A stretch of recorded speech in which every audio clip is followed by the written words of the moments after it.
Kalau korang mana yang dekat dalam ni kan, tanya kan, asal tak pakai apa, cover tangan tu kan, saya rimas lah.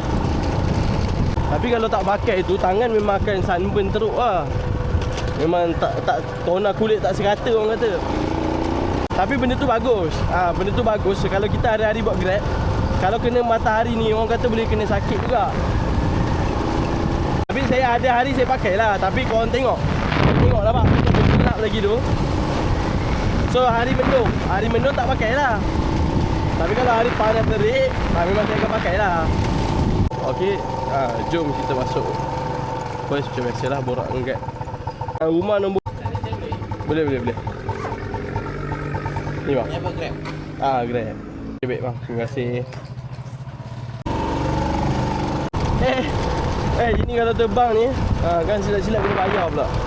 Orang kata orang yang duduk setik alam, puncak alam ni, kalau pagi-pagi pergi kerja lambat 5 minit, boleh jadi sejam perjalanan. Tapi kalau korang awal 5 minit, daripada sejam tu boleh jadi setengah jam. Betul ke? Ni kali 2, ni kali 3. Apa yang kali 2 kali 3 pun tak tahulah. Kosong dia ada air sikit.